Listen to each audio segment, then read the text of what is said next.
Japón, el país de los templos ancestrales, de las luces de neón que nunca se apagan y de una sociedad que presume de seguridad y disciplina. A los ojos del mundo parece un lugar casi perfecto, ordenado, donde nada malo puede ocurrir. Pero bajo esa imagen impecable se esconden cicatrices profundas, secretos que marcaron para siempre la memoria de un país que prefiere mirar hacia adelante, pero nunca podrá borrar su pasado. Hoy vamos a adentrarnos en esas sombras, en esas historias que muestran el lado más oscuro y perturbador de Japón. Bienvenidos al canal donde los sueños se convierten en pesadillas, bienvenidos a Horror Tales. Comenzamos.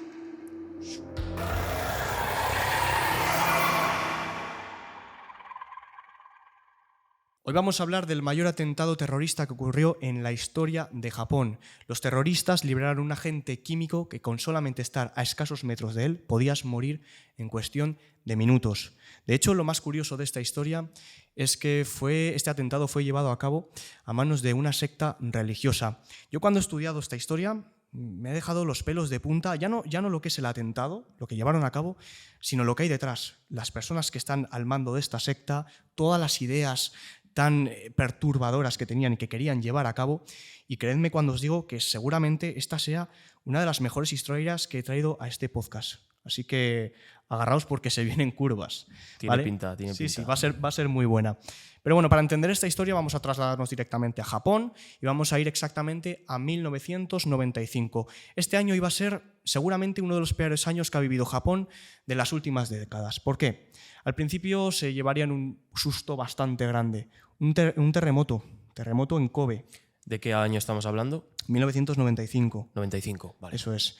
Ese terremoto se llevaría a 6.000 personas por delante. O sea, imagínate la masacre que hubo. Los japoneses en aquel momento pensaban que, bueno, eso iba a ser pues lo peor que iba a ocurrir ese año, ¿no? Pero no solamente iba a dejar el terremoto esos daños, sino que también iba a venir un atentado. Y claro, un atentado en Japón. ¿Qué es esto? Cuando la gente es como muy disciplinada, tiene mucha fe, no te lo puedes ni imaginar, ¿no? Claro. Pues bueno, se llevó a cabo y para eso nos vamos a ir al 20 de marzo de 1995, el día fatídico donde se haría el atentado. En este caso le iban a llevar a cabo 5 personas. Estas 5 personas iban a estar divididas en los distintos líneas de metro, ¿no? Y llevaban consigo bolsas de un agente químico conocido como sarín, un agente completamente tóxico. Y aparte de eso tenían paraguas, cada uno llevaba un paraguas con una punta de acero para algo que más adelante os comentaré, pero quiero que os lo guardéis en la cabeza. Bueno, os estaréis preguntando todos, ¿qué es el sarín? No me suena de absolutamente nada. A mí tampoco. Bueno, pues os lo explico. El sarín es, como ya he dicho, un agente químico que es ultra tóxico. Para que os hagáis una idea, es como un matarratas o un insecticida para humanos. Para nivel humano, sí. De hecho, este agente químico lo descubrieron en 1938 en Alemania, una fábrica que se dedicaba a hacer este tipo de insecticidas, ¿no? Dieron con este agente químico y se dieron cuenta de que esto era completamente letal. De hecho, la ONU lo restringió por completo, lo prohibió y lo nombró como arma de destrucción masiva. O sea, arma de destrucción masiva. Claro, esto no es ninguna broma. Esto es como una especie de líquido que se vuelve, cuando se vuelve a estado gaseoso, es invisible y con solamente estar cerca, a escasos metros, y olerlo, estar durante unos minutos, te puede llevar a la muerte. ¿Cuáles son los efectos del sarín? Bueno, pues al principio, lo primero que sientes es como una especie de dolor de cabeza. Luego va pasando y con el tiempo empiezas a ver que te empiezas a marear. Te cuesta ver, la imagen ya es borrosa de tus ojos, hasta que llega un punto donde estos mareos te provocan una especie como de que te falta el aire, de asfixia, ¿no? Esta asfixia provoca convulsiones. Te caes al suelo, empiezas a convulsionar hasta que finalmente dejas de respirar y en la última ya pierdes la vida. Pierdes la vida por completo. Bueno, pues una vez entendemos lo que es el sarín, vamos a irnos directamente a este 20 de marzo de 1995 y voy a ir presentándoos a los que van a ser nuestros terroristas, nuestros atacantes uno a uno. Van a ser 5, como ya os he dicho, el modus operandi va a ser el mismo, ¿vale? Los 5 van a ser el mismo, menos el último, el quinto de todos, que lo voy a dejar para el final porque era el que más desató el caos, ¿no? Fue bueno, en vez de tener 2 bolsas, porque ya os voy diciendo, todos van a tener 2 bolsas con sarín y un paraguas, este tenía 3, con lo cual este fue el que mató a más gente. Ya te digo que ya de primeras ha sido inteligente que hayan elegido el metro de Tokio. Seguramente si pensáis lo del metro de Tokio podéis ver a ese típico oficial que empuja, que ayuda a empujar a todas esas personas. Sí, creo que todos hemos visto los típicos vídeos de Instagram que te salen de Sí, que literalmente están todos como sardinas en lata. Que a los ¿no? claustrofóbicos yo creo que no les va a gustar esa vista, pero sí, ha sido inteligente la jugada de los... De los atacantes, sí, Sí. correcto. Bueno, pues eso iban a llevar a cabo, de hecho, desde el punto de la mañana. Voy a presentar al primero, ¿vale? Este se llamaba, permitidme que lea, porque los nombres en japonés son... Buah, sí, ha sido... Y las líneas de tren también muy difícil, ¿vale? O sea que lo voy a ir leyendo y espero decirlo más o menos bien. Vale, vamos con el primer atacante. Iku Hayashi, que se encontraba en un tren de la línea Chiyoda a las 7:48 de la mañana. Les explico el modus operandi. Él llevaba 2 bolsas con este líquido, este agente químico, el sarín, y lo que iba a hacer va a ser dejarlas en el tren, en el suelo. Una vez las dejaba, iba a coger el paraguas con la punta de acero y luego iba a utilizar esa punta como punzón. Es decir, iba a pinchar las bolsas Y liberar, y liberar este agente químico y después él se iba a marchar. Lo que hizo este chico, Ikou, fue dejar las bolsas en el primer vagón y se fue directamente, después de pincharlas, hasta el último vagón. Bien, una vez llegaron a la estación de Kasumagiseki, espero haberlo dicho bien, salió directamente del tren y dejó ahí a las bolsas. Imagino que tiene un tiempo para... Tiene como un tiempo para poder salir sin que A ver, el agente llegue, ¿no? el agente se va a centrar sobre todo en el vagón donde lo deje, donde deje las bolsas. Sí, es pero decir, digo, una al vez último, pincharlo, claro, él claro. tiene determinados segundos para marcharse sin que le afecte. Hombre, ¿no? claro, si se queda ahí va a ser fatal eso. ¿vale? Vale. ¿Qué es lo que pasa con la gente que se encontraba en el primer vagón? Bueno, pues os lo podéis imaginar. Están todos como sardinas en latas, literalmente. Empieza el dolor de cabeza, empiezan los mareos, empiezan a agobiarse, empiezan a mirarse unos a otros, ven que hay gente que se está empezando a marear, Que hay algo mal. hay gente que ya está empezando a costarle respirar, hasta que finalmente cuando llegan a esta estación, a la Kasumegaseki, es cuando se abren las puertas y salen de allá y claro, la gente se desploma por los suelos, mareados, gente gritando y gente pues en estado de completo shock, ¿no? Por allá pasaban justo 2 agentes encargados de allá de la seguridad del metro, que no entendían qué estaba pasando y decidieron pues, entrar al vagón, al primer vagón que se había desalojado por completo. ¿Qué es lo que ocurre aquí? Y encuentran algo raro, encuentran las 2 bolsas con un charco de líquido alrededor de ellas. Bueno, se acercan y ¿qué es lo que dicen? Bueno, vamos a limpiarlo, ¿no? Cogen las bolsas, se las llevan, cogen y limpian con un pañuelo todo el líquido que era el sarín. Pero Claro, ¿te acuerdas cuando, bueno, os acordáis, los que seáis más antiguos, cuando hablaste tú de Chernóbil? ¿Qué pasa con los bomberos que manipularon el grafito? que se empezaba a quemar la mano. Y murieron, Y en murieron. cuestión de horas, prácticamente. Algunos en horas, otros... Duraron un poco más, O pero duraron vaya, un día el más. final iba a ser el mismo. Bueno, pues aquí tenemos a nuestras 2 primeras víctimas. Estos 2 agentes que manipularon el sarín y que, por supuesto, en cuestión de minutos, incluso igual alguno llegó a 1 hora, pero lo dudo mucho, pues murió. O sea, imaginaos que esto actúa como si te mordiese una king cobra, ¿no? Al final es veneno. una neurotoxina, ¿no? Que se mete por el cuerpo y en cuestión de minutos estás muerto. Sí. Es veneno. Es lo mismo, ¿vale? Bueno, vámonos directamente al segundo atacante. Este se llamaba Kenichi Hirose y se encontraba en un tren de la línea Marunouchi, ¿vale? Va a ser un Va a ser episodio- complicado, va a ser un episodio duro. Estamos hablando de Japón y los nombres son complicados. Podríamos haber traído episodio de Albacete, pero yo creo que llama más la atención Japón. Bueno, por el momento se Una- quedará en Japón, pero en un futuro quizás hacemos España. De momento el primero ha sido Japón y va a ser un episodio Un complicado. abrazo a los de Albacete. Bueno, ¿qué hizo este chico? Lo mismo, entró en este caso en el segundo vagón, volvió a dejar las bolsas en el suelo y las punzó con el paraguas. Después de esto, directamente se fue al último vagón y en la siguiente estación, que era la de Nakano Sakaue, se bajó.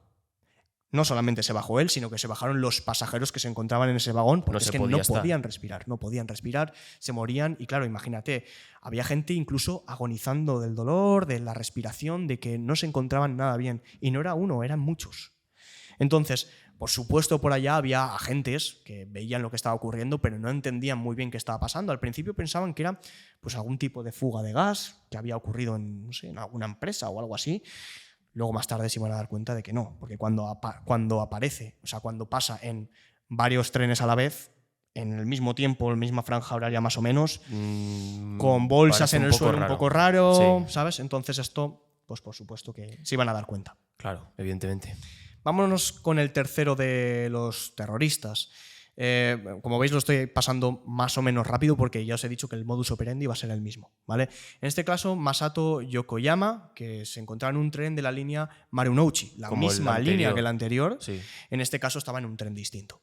El modus operandi era el mismo, pero había una peculiaridad con este chico.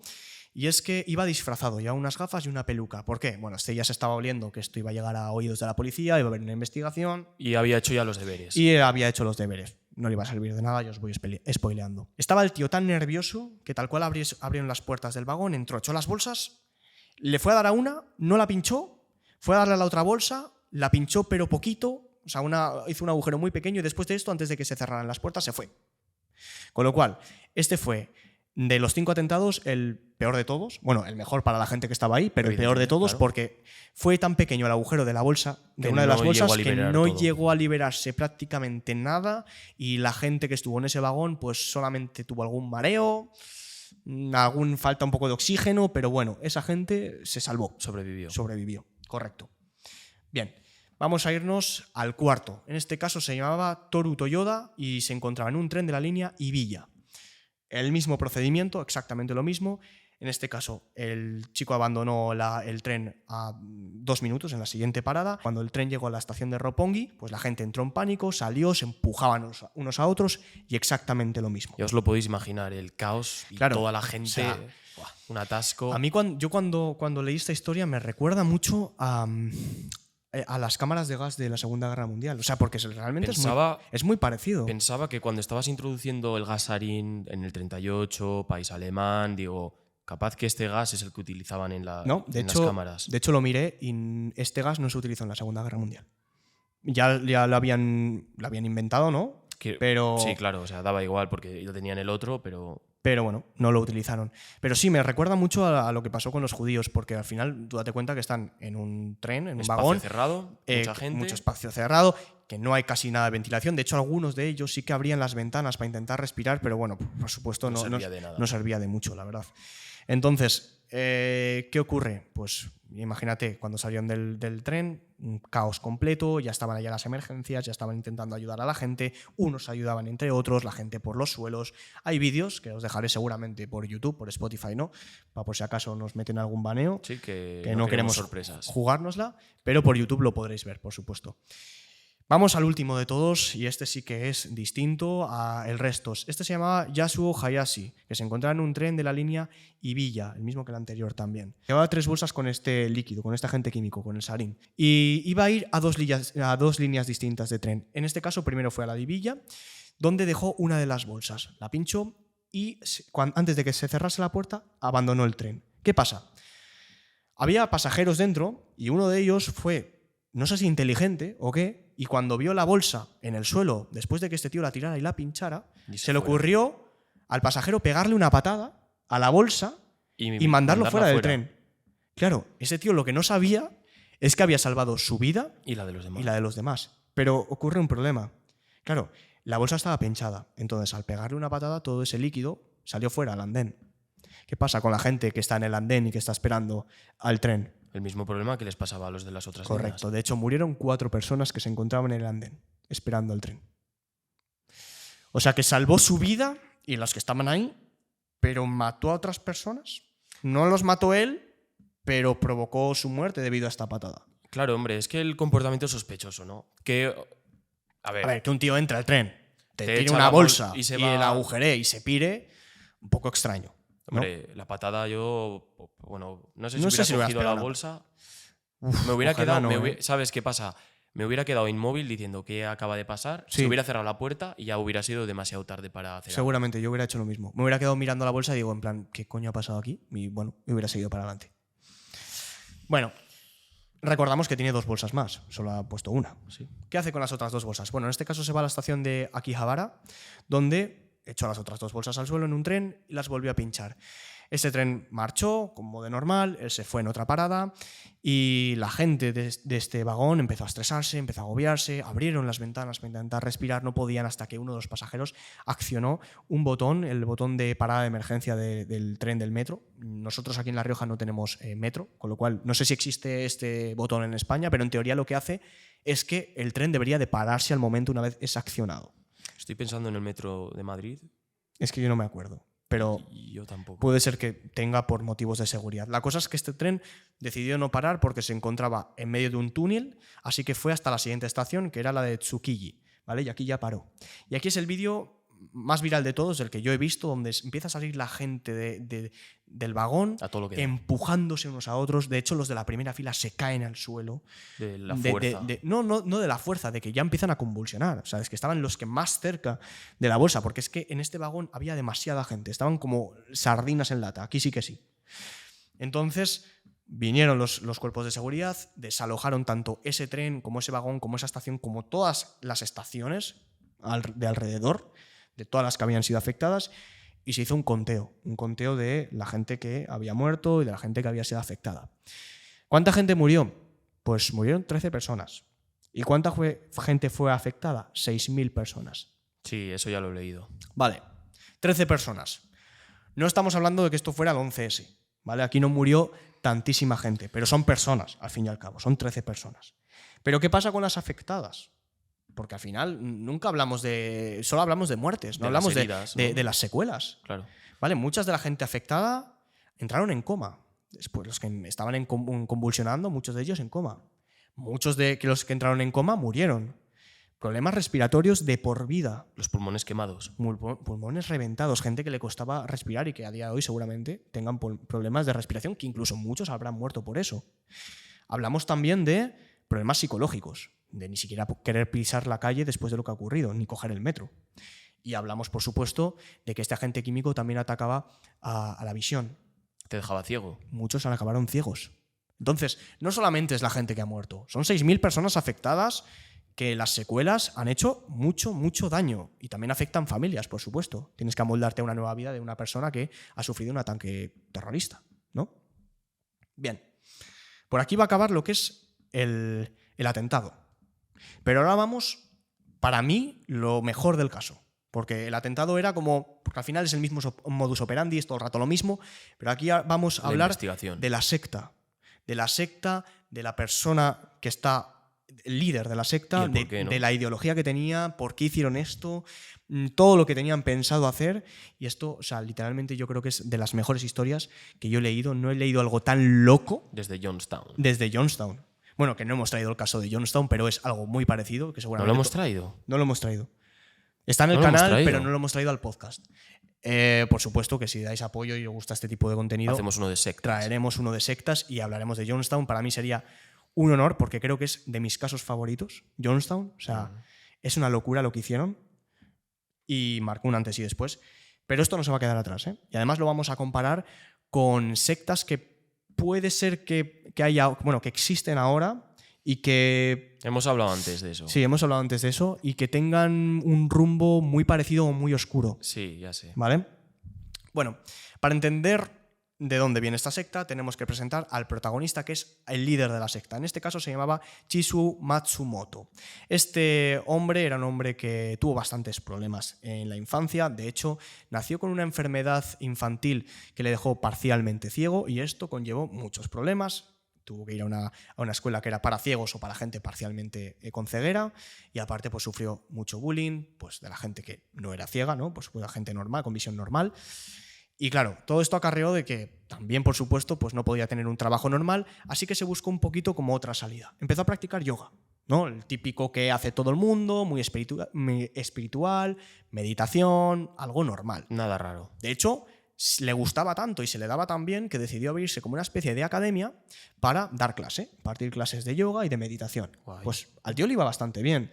De hecho, se fue hasta la India para estudiar no solamente yoga y meditación, sino también otro tipo de, religiones, como puede ser el budismo, como puede ser el hinduismo, incluso el cristianismo. Hay muchas religiones. Muchas religiones. Sí.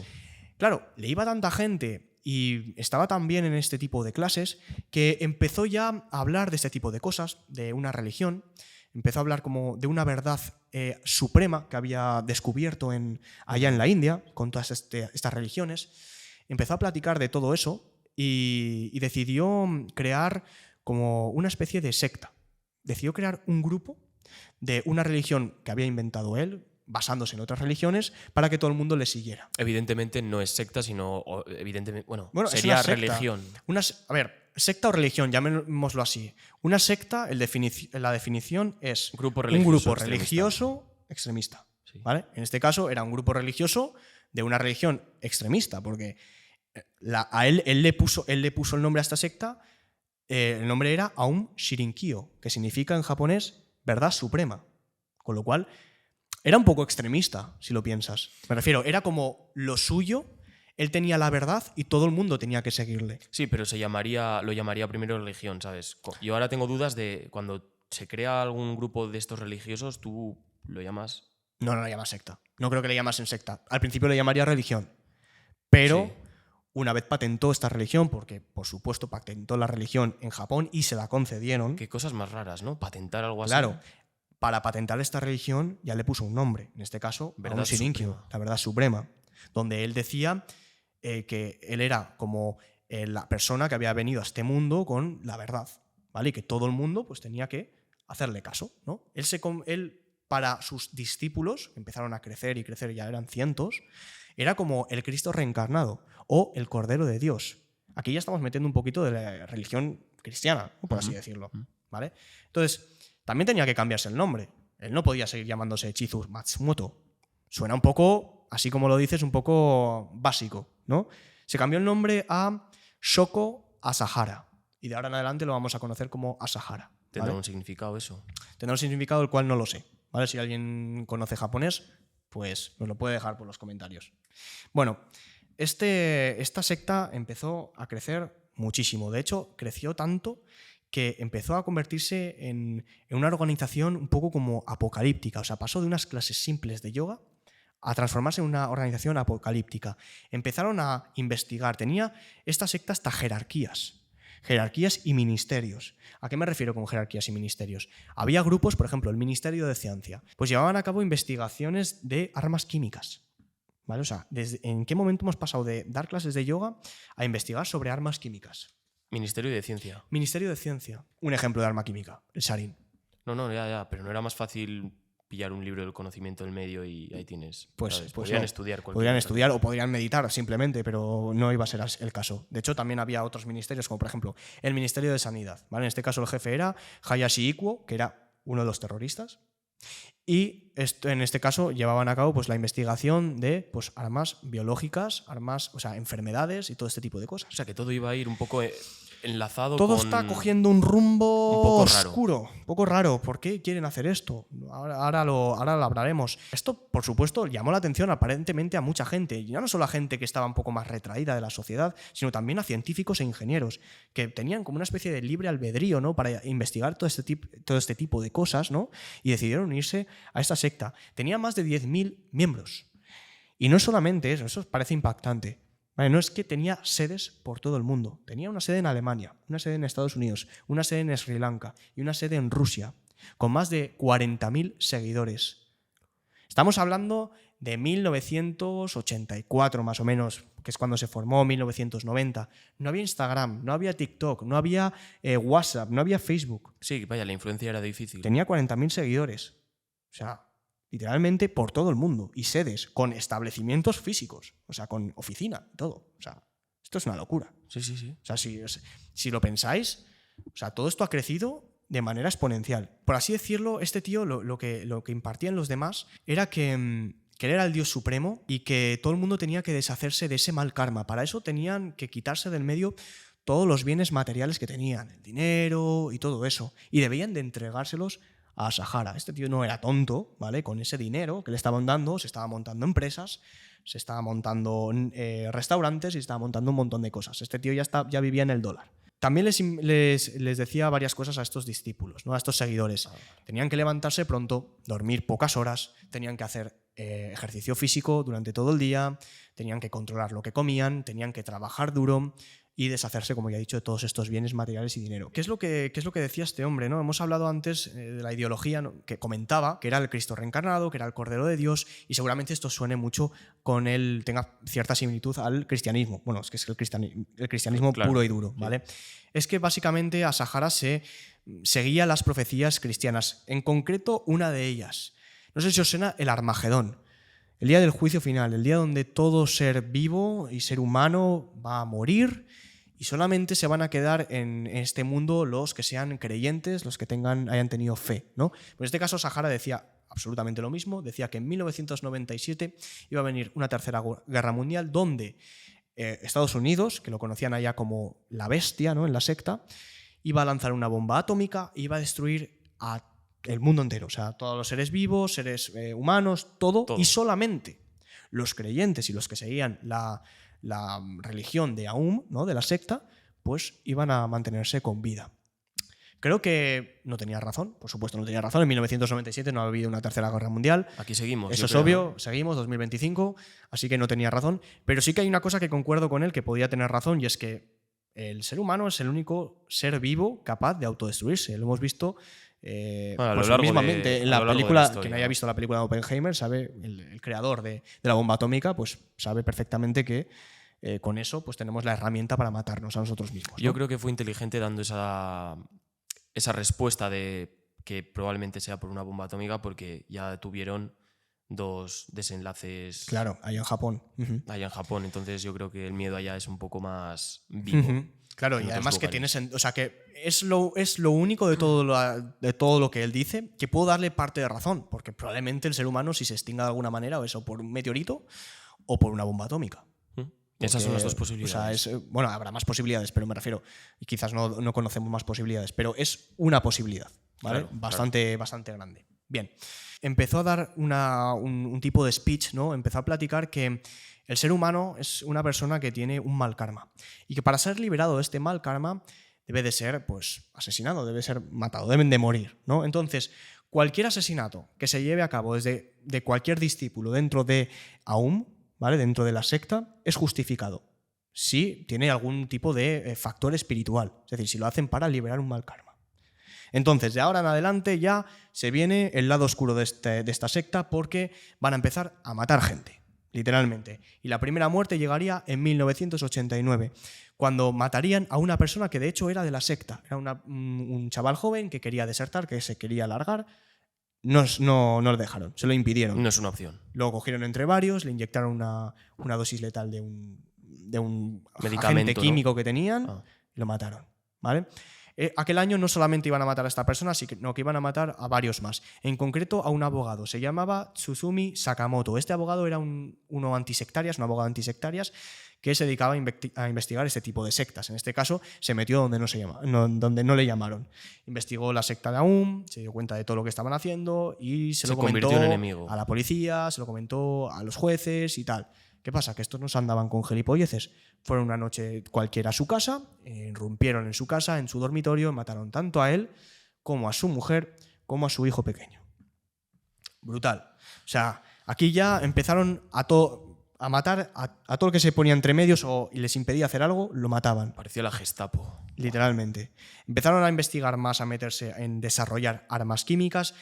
Y una vez tenían desarrollado la primera arma química de todas, el sarín, dijeron, bueno, ahora lo tenemos que probar. Vamos a probarlo.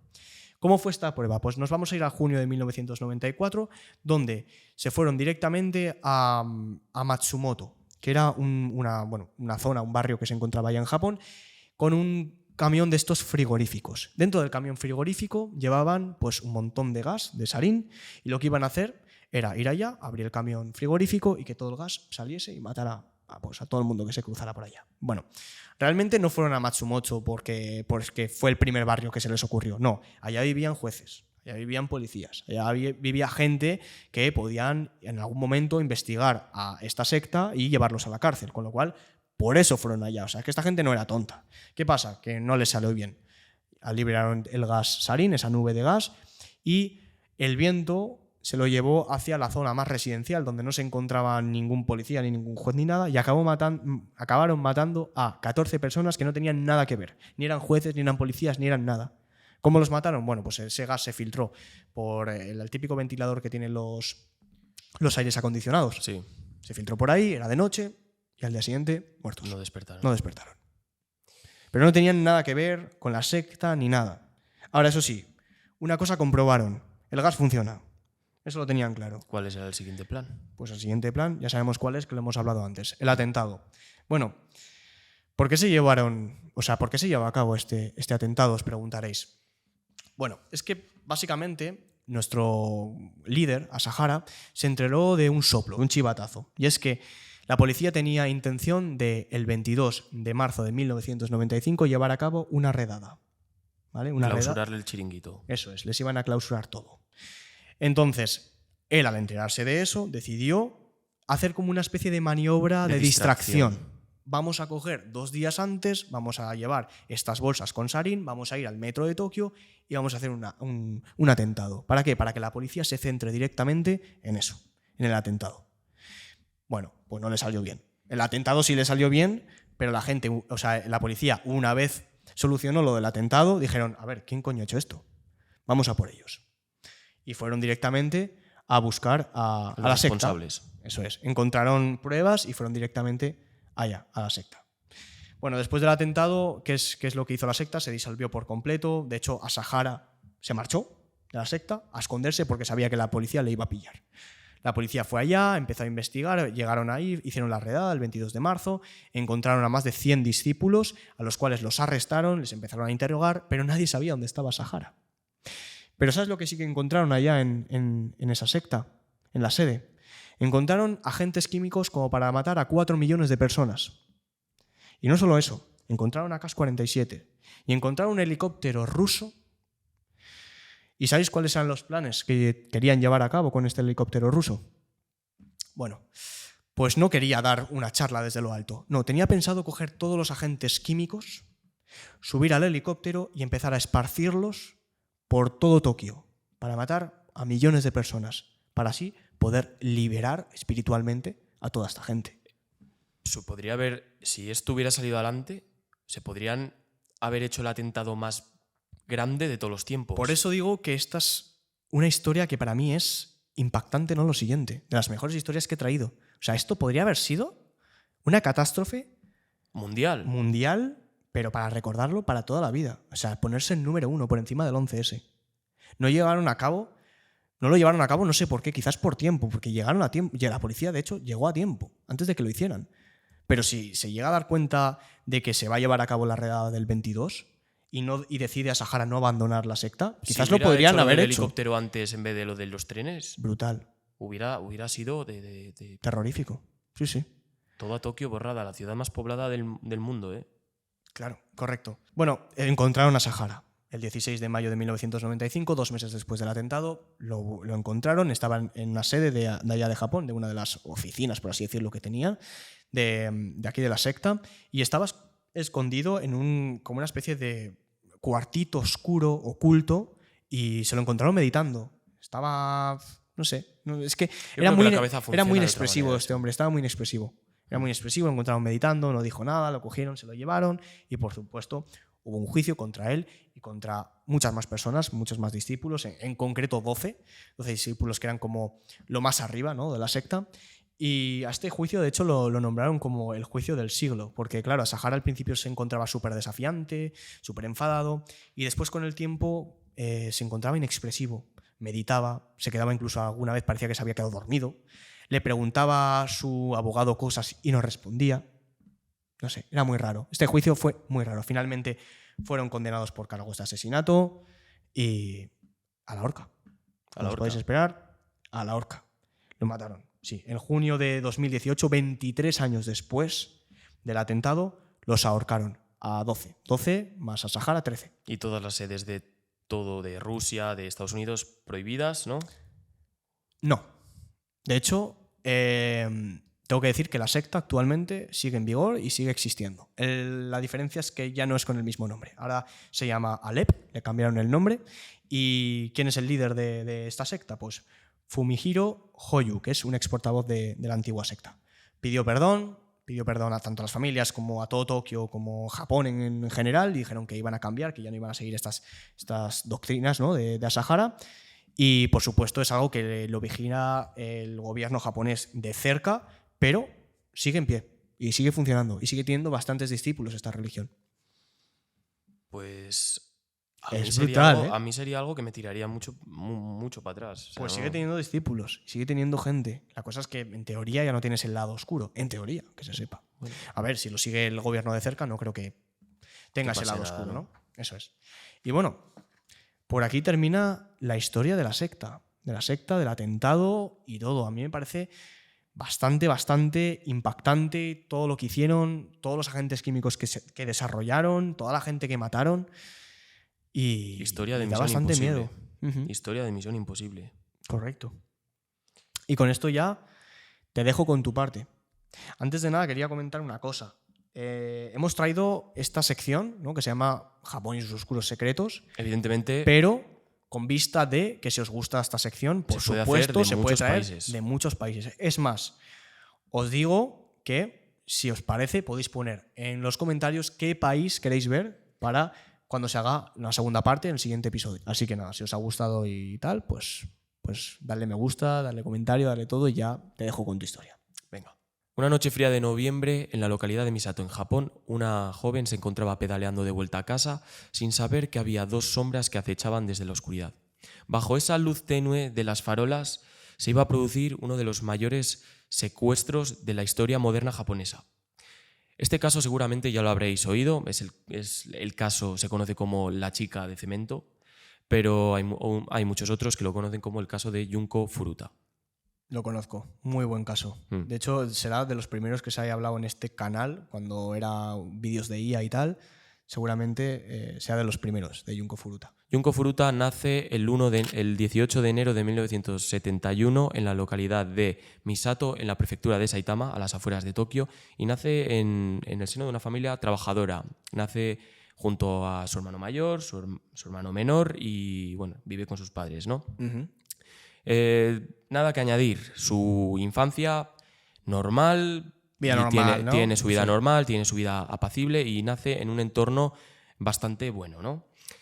La cuestión es que a medida que iba creciendo, ya nos vamos a trasladar al año 1988, Funko tendría ahí 17 años y estaría cursando el último año de secundaria.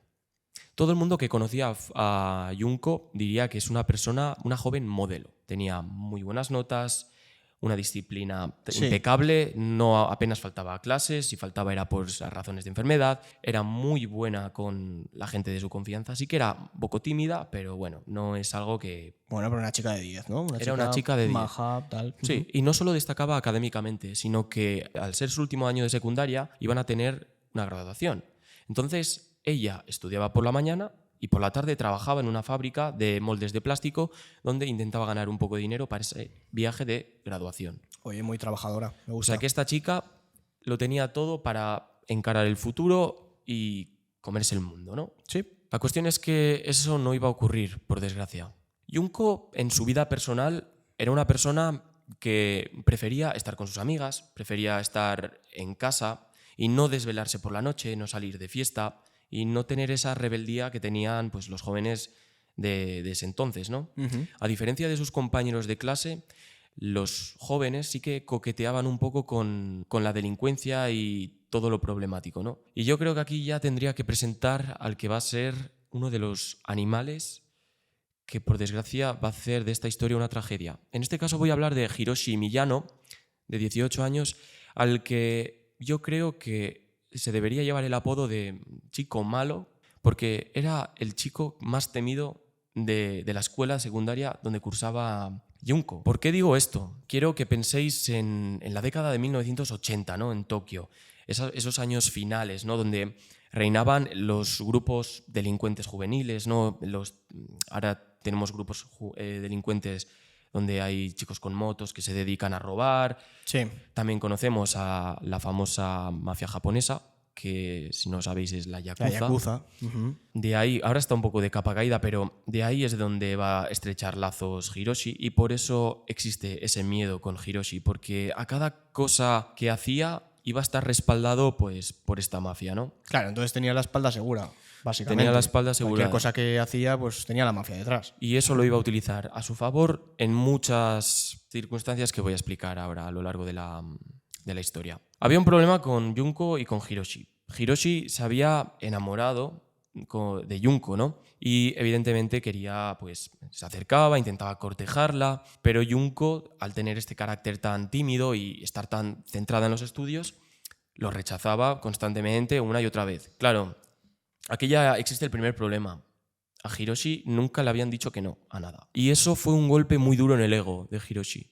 Y a partir de ese momento iban a hacer un fuego interior que lo iría consumiendo, una obsesión insana por tener a Junko. Y de ahí iban a hacer un plan premeditado para secuestrar a Junko. Y es que nos vamos a trasladar al 23 de noviembre de 1988, alrededor de las 8:30 de la tarde. Junko había terminado la jornada laboral en la fábrica y se disponía a pedalear hacia casa. En ese momento habían salido Hiroshi y un amigo suyo que se llama, ya pido perdón de antelación porque va a ser duro, Nobuharu Minato. Buen nombre. O sea, tenemos a Miyano y Minato. Vale. Tenemos aquí Mortadelo y Filemón, ¿no? Sí. Bien. Tenemos a estos dos animales que estaban merodeando con las peores intenciones. Lo que iban a hacer, básicamente, era ir a robar y aprovechar para potencialmente, si ven a alguien, a alguna chica, violarla. Sí. ¿En serio? En serio. Hostia, empieza mal ya la cosa, ¿eh? Y va a ir a peor. La cuestión es que el amigo de Miyano ve a Junko pasando con la bicicleta. Él sabía que su compañero estaba enamorado de ella. Entonces lo que deciden hacer es hacer este plan. Él iba a ir a por ella, iba a embestirla, iba a tirarla de la bici, para que después apareciera Miyano como buen samaritano y la ayudaría. Ah, claro. Así que harían esta puesta en marcha. Se separarían, comienza, la tira de la bici, se acerca Miyano y como buen samaritano le dice: he visto al tío que te ha tirado, he visto al chico que te ha tirado, yo te ayudo, este barrio es peligroso, te llevo a casa. Es una estrategia bastante rara para ligar, ¿no? El caso es que Junko conocía a Hiroshi y sabía que era compañero de clase y, quién sabe, no me va a hacer nada malo. Claro, alguien me ha tirado de la bici, no se lo esperaba. Accede, como no, confiada, y se van los dos juntos. Lo que pasa es que él le había prometido que le iba a llevar a casa, ni mucho menos. Se la iba a llevar a un almacén completamente abandonado y a oscuras, donde ya ahí dejaría caer la máscara de buen samaritano y ahí se acabarían las tonterías. Por desgracia, ahí comenzaría lo que viene siendo el infierno de los 44 días. A partir de ahí ya no sabría los padres, ¿no? La gente dónde estaría el paradero de Junko. Por desgracia la violaría ahí en el sitio y seguido de violarla se la llevaría a un hotel donde por segunda vez, ya extasiado por el poder de tener a alguien bajo su poder, pues la violaría por segunda vez.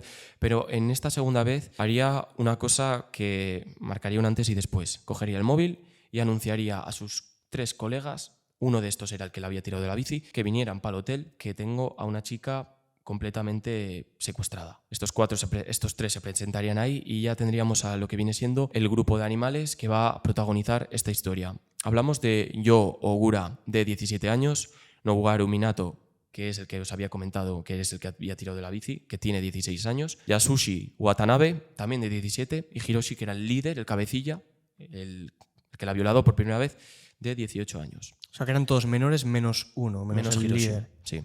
Hostia, qué barbaridad. Tenemos ya aquí el plan del que básicamente no vamos a salir del modus operandi. Pero están en un hotel. Están en un hotel. Y, en plan, nadie del hotel... Por ahora se mantendrían... En plan, si grita la chica, quizás podría llamar la atención a alguien. Pero No, eso es algo que voy a comentar más tarde porque tiene tela.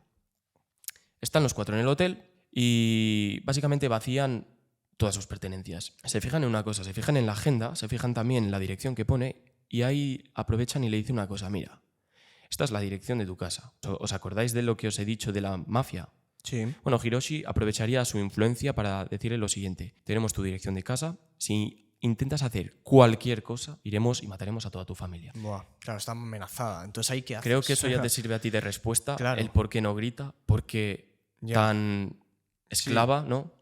Claro, es que es complicado. Evidentemente no iban a estar en el hotel. Se le iban a llevar a casa de Minato, el chico que había tirado de la bici a Junko. Claro, llegarían y... Claro, eso es una casa donde viven sus padres también. La cuestión es que, ¿cómo aparecen 4 chicos y una chica con aparentes golpes, al borde del llanto, temblorosa? ¿Cómo es eso? Claro, los padres, al ver que la chica estaba un poco así, como indefensa, como no hablaba mucho, preguntarían: ¿quién es? Pues estos 4 bestias habían quedado en que era novia de uno de los amigos del grupo y que estaba con ellos, pero no les cuadraba algo a los padres de Minato. Y claro, esa farsa, ese telón se cayó. Y ahí se acabaron las tonterías. Hiroshi les dijo, como volváis a hacer alguna pregunta sobre esta chica, me aseguraré personalmente de que la yakuza os haga daño. Eso le dijo a los padres. A los padres del compañero suyo que había tirado de la bici. Ostras, este tío tiene amenazado a todo el mundo. Los padres de Minato sabían que su hijo andaba en problemas. Por eso decidieron callarse.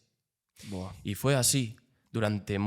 Básicamente su casa se convirtió en su celda. El piso de arriba de esa casa se convirtió en la celda de Junko durante 44 días.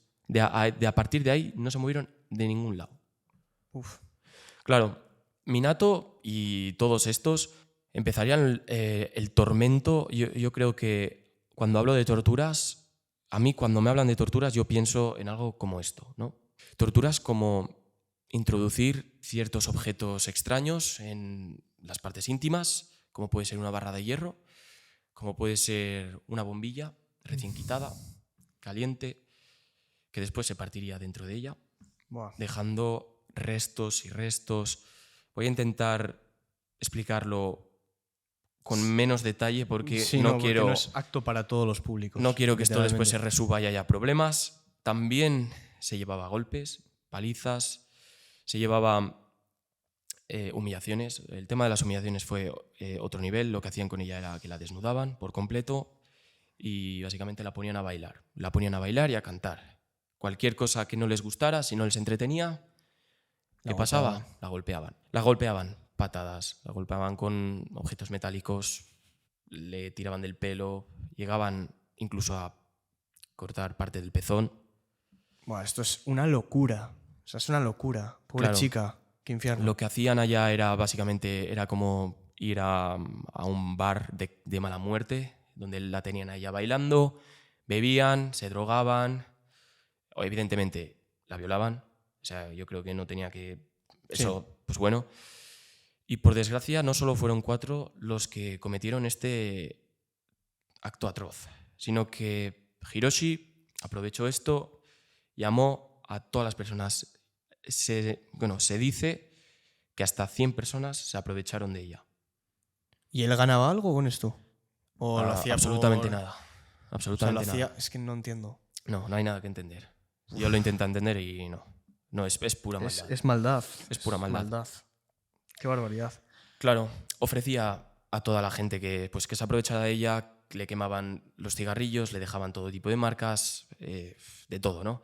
Incluso después de varias y varias semanas de seguir, ya la pobre Junko, había testigos que comentan lo siguiente: tardaba más de 1 hora y media en ir al baño y volver, porque llevaba tantos golpes en las piernas, la cara se le hinchaba, ya no era ella la que...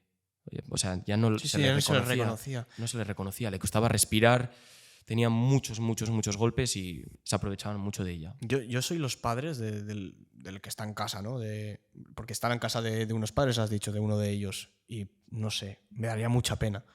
Pena, O sea, rabia. Vale, o sea, no puedes hacer nada porque estás amenazado, pues no sé. O sea, yo creo que Claro, es conciencia también, ¿no? claro, Es decir algo. claro. Antes de haberos dado este preludio, ¿no?, de lo que iba a pasar, el grupo pensó lo siguiente: la van a echar de menos. Claro, los padres la van a echar de menos. Y solo 1 día y medio después decidieron urdir un plan para que se preguntaran dónde está y solucionar ese problema. ¿Qué es lo que iban a hacer? A Junko le iban a pedir, bajo amenaza, evidentemente, que cogiera el teléfono, llamara a sus padres, evidentemente con voz temblorosa y con las lágrimas reprimidas, y que les dijera: me he escapado de casa, me he marchado con unos amigos para vivir con ellos y no voy a volver. Evidentemente, esto era raro. Cuando lo escucharon los padres, como una niña con tanto futuro, con las ideas claras, con su disciplina, de repente decide irse. Y además que te llama con voz temblorosa, un poco raro, ¿no? Un poco todo... Sería sospechoso. Sí, claro. Esa sospecha es la que hizo a que a los padres pusieran la denuncia a la policía. Pero aquí el plan de los chicos les resultó exitoso, porque la policía, al notar que era la voz de la chica y al ver que lo ha hecho voluntariamente, archivarían el caso de manera inmediata, dejando a los padres con su propia investigación. Les había salido bien la jugada y a partir de aquí se convertiría la celda, ¿no? Esa habitación se convertiría en un infierno de 44 días. Trayendo un poco lo que había comentado antes, aparte de todas estas humillaciones, de todos los golpes, todas las violaciones, abusos sexuales y todo lo que le quieras poner, Junko había recibido tantas palizas que las heridas que tenía ya emanaban pus. Claro, se está infectando. Se estaban infectando las heridas. No estaba de buen ver, ¿no? Entonces ya dejaban de como abusar sexualmente de ella. Ya no era atractiva para los chicos y básicamente lo que hicieron semanas después de eso fue raptar a una chica, traerla al sitio donde estaba Junko y violarla. Pero con una diferencia. A esta chica la dejaron salir y Junko se quedó. Ostras, qué crueldad. ¿Por qué? O sea, no sé. Claro. Bueno, crueldad. No hay nada que explicar en la crueldad. Después de esto nos vamos a remontar ya a enero de 1989. Han pasado ya 40 días después del secuestro, ¿no? Y a Hiroshi, a nuestro líder, se le ocurriría una idea. Vamos a echar una partida de Mahjong. No sé con qué pretexto, ponía que era con un pretexto de burla hacia Junko, pero se hace esta partida, entran todos a jugar y resulta que inesperadamente Junko gana a Hiroshi. No sé si fue un destello de inteligencia de Junko que no quiso ceder o fue que Hiroshi pues es muy malo o mucho tonto, o no sé lo que es, pero esto le hizo ganar la partida y por desgracia le hizo ganarse una sentencia de muerte a Junko. ¿Qué es lo que pasó?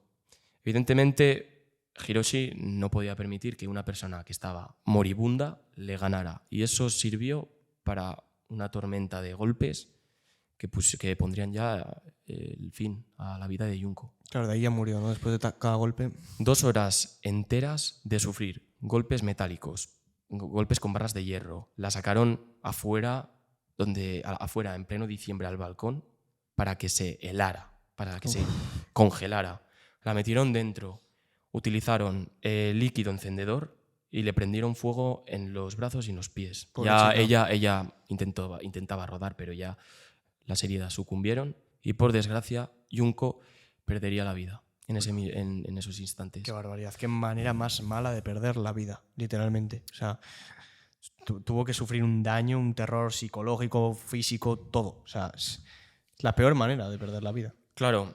Los chicos se fueron en ese momento y un día después, el hermano de Minato, el chico que tiró de la bici a Junko, entraría en la habitación y diría lo siguiente: chicos, me parece que está muerta. Aquí yo quiero que penséis, no sé si es la inocencia o no sé si es la inteligencia de una persona, después de tantas cosas, tenían miedo de que muriera. O sea, no sé qué se esperaban. No sé qué se esperaban. No sé si es el retraso mental que llevaban algunos, pero se sorprendieron de que hubiera muerto. Sí. Ostras, tío. Claro. En ese momento Hiroshi solo entendía de una cosa: yo no puedo ir a prisión por esto. ¿No te jode? Claro. ¿Qué es lo que hicieron? Cogieron un barril enorme de 200, con capacidad de 208 litros, de estos típicos de aceite grandes, y la idea era sencilla: doblarla, meterla ahí dentro, el cuerpo, y llenarlo de cemento hasta arriba. Y después proceder para llevarse ese barril y depositarlo en un área que estaba utilizada ilegalmente como vertedero, a las afueras de Tokio, cerca del mar, donde básicamente pues pudiera pasar desapercibido. La cuestión es que por semanas pasó desapercibido, sí. Bueno, claro. Pero lo pillaron. Pero yo creo que aquí entra lo que viene siendo el karma. El karma aquí creo que hizo efecto. Y evidentemente los chicos no comenzaron a ser delincuentes con el caso de Junko. Ellos ya eran... Sí, habían tenido algún altercado antes y la policía empezaba ya a sospechar quiénes eran las personas que iban detrás, pues, de las chicas, de los abusos grupales que hacían, de los robos, y así comenzó la primera detención que se llevaría a cabo en febrero. En febrero detendrían a Hiroshi y a Yo Ogura, lo iban a detener por una violación que se hizo justo en los días parecidos al secuestro de de Junko, pero claro, la policía también tenía sospechas de otro crimen que se había cometido, que era de una mujer de 36 años y de su hijo de 7, que por culpa de un robo que había salido mal, habían acabado con la vida de ellos y se sospechaba de que fueran estos dos. Y empezaron a desarrollar una estrategia de psicología. Van a entrar a la habitación, estaban separados, iban a entrar cada uno en una habitación y iban a hacer como que lo sabían todo. Y así fue. Entraron y dijeron, lo sabemos todo, tú sabes que matar está mal. Entonces Es raro eso. Hiroshi dijo, ostras, nos han pillado ya. Y empezó a soltar todo. Él pensaba, él se derrumbó y empezó a pensar que yo, el compañero de la otra habitación, había soltado todo también. Por eso que el policía ya sabía que habían cometido esto. Pero había algo. El policía estaba escuchando algo que no se estaba esperando escuchar, porque era un crimen diferente al de la mujer de 36 años. Empezaban a decir lo del barril, lo de Junko, que habían hecho esto, que habían hecho lo otro. Claro, el policía se queda temblando y dice, ¿dónde está el barril? Llegan y descubren que el barril, en efecto, tenía a Junko. Ostras, quizás si no hubieran dicho nada, igual no lo habían pillado. Igual no lo hubieran pillado. Qué barbaridad. Claro, no solo descubrieron que Junko estaba en cemento, sino que Junko estaba embarazada. De todas las violaciones que hubo, Claro. pues resulta que estaba embarazada. Descubrieron ADN de varias personas dentro de ella y 2 chicos que eran cómplices secundarios, que eran básicamente los que venían, se aprovechaban de ella y se iban, aparte de los 4 que ya estaban implicados. Y resulta que este segundo cómplice había avisado a su hermano de lo que estaba pasando ahí dentro porque él abusó a la fuerza, porque estaba bajo la influencia de Hiroshi y avisó a su hermano de que estaba pasando esto. Su hermano, a su vez, avisó a sus padres y sus padres avisaron a la policía. Claro, la policía les pareció sospechoso, fueron a la casa de Minato, tocaron, me están diciendo que está ocurriendo esto. Eso no es cierto, usted se ha equivocado de dirección. Claro, el protocolo hubiera sido hacer un registro, no lo hicieron. Y lo que podían haber terminado en 16 días se terminó en 44 y por desgracia con la muerte. Qué pena. Sí. Claro, pero un registro, en verdad, si no tienen una orden, igual no la pueden hacer. Creo que sí podían haberlo Bueno, hecho. es que Japón será distinto también. Sí, creo que sí podían haberlo hecho. Y ¿sabes qué? A estos 2 policías, tras el caso de Junko, los despidieron por no haber hecho el procedimiento. Ya. Si era el procedimiento y no lo hicieron, pues tiene sentido. Después de esto, después de liberar a Junko, básicamente encarcelaron a todo Dios. Encarcelaron a los 4, a estos 2, al hermano de Minato por encubrimiento también, y les cayeron sentencias que yo creo que son de risa. Es por eso que la gente de a pie, ¿no? El público, se indignó bastante. Se indignó bastante porque los años fueron de 4 a 9 años. La ley incluso les encubrió, les dio privacidad y mantuvo en anonimato a estos 4 animales. Y a cada uno de ellos les dieron el nombre de A, B, C y D. O sea que prácticamente se fueron de rositas, porque entre 4 y 9 años es poco, no, nada. Pero no del todo. Hubo una revista muy influente en Japón, que decidió que eso no era justo y decidió publicar la identidad real de estas 4 personas y dijo lo siguiente: por haber cometido este crimen tan atroz, yo creo que no tienen derecho a recibir este anonimato. ¿Pero eso es legal? ¿Hasta qué punto eso es legal? No sé hasta qué punto, pero hubo un poco de controversia, pero el público lo apreció 100%, bastante. 100%. Claro. Por desgracia, les cayeron de 4 a 9 años algunos, a Hiroshi les cayó un poco más, pero básicamente a Hiroshi se le negó la libertad condicional en 2001 o 2003 y en 2009 ya estuvo libre. Nada, ¿no? Por aquí termina el episodio. Por aquí termina el episodio de Japón, lo que has dicho antes. Sí. Cualquier país que se os ocurra lo dejáis por comentarios. O tema, no tiene por qué ser Sí. lo que vosotros queráis. Y ya pues nos vemos en el siguiente capítulo. Así es. Que vaya todo Un genial. abrazo. Chao, chao. Hasta luego.